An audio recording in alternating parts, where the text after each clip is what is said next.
Audience, welcome to post-apocalyptic Earth. There is only one rule: kill or be killed.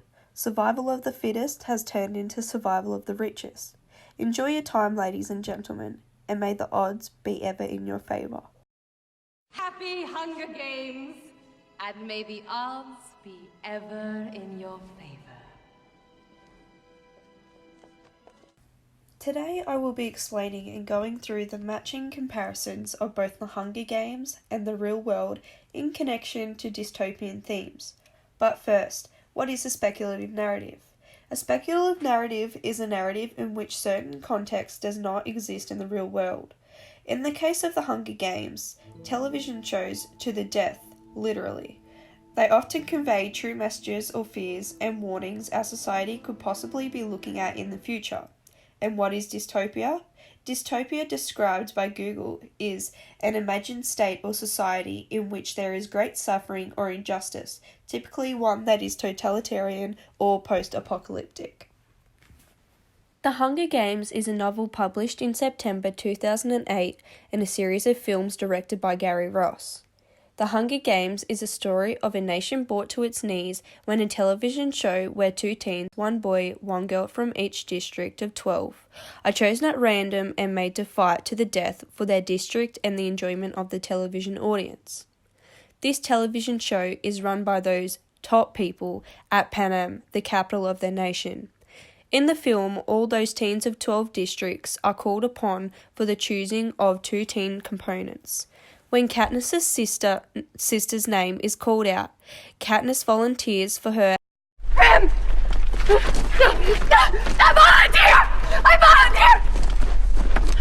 I volunteer as tribute! As she is only young and vulnerable. After this volunteer, another name is called out and Peter Malark is chosen as the boy of the two.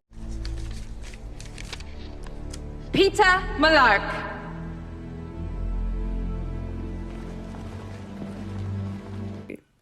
These two shall be the main characters for the bundle of movies and novels. So how does the Hunger Games show real-life dystopian context?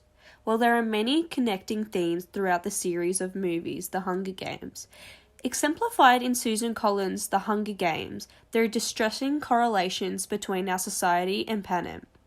The description in the novels about the poverty and desperation in the 12 subjected districts versus the ludicrous exhibition of pretentious grandeur in the capital's superficial society have a ring of truth when here in the world more than 1.3 billion live in extreme poverty and 22,000 children die each day due to starvation and malnutrition.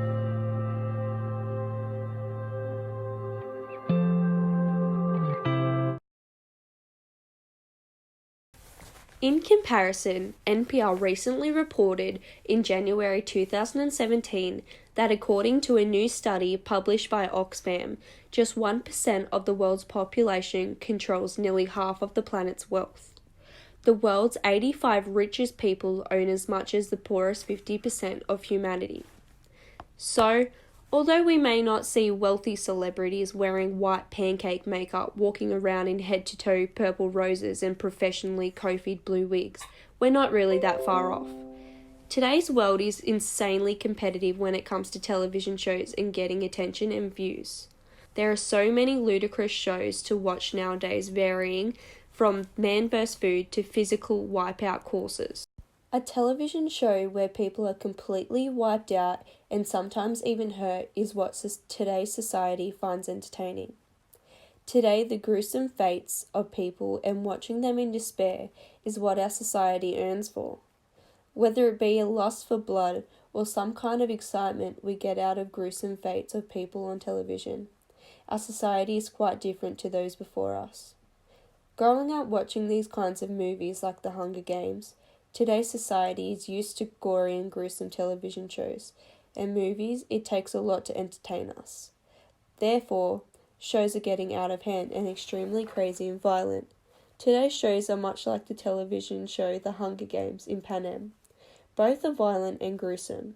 In both societies, we need blood on our hands in order for the show to be successful and entertaining, and that is a sad correlation between the two.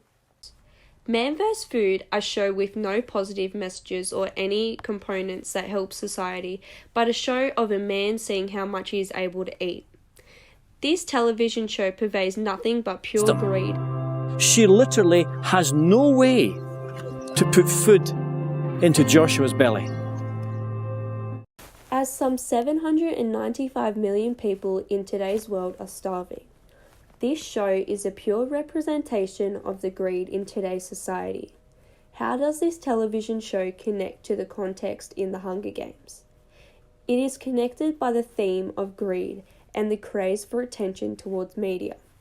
Greed is a massive trend in the Hunger Games, as only a certain percent, being small, are living in wealth. So much wealth, in fact, they could solve poverty for each of the 12 districts. This is much the same for today's society, with 1% of the world holding most of its riches.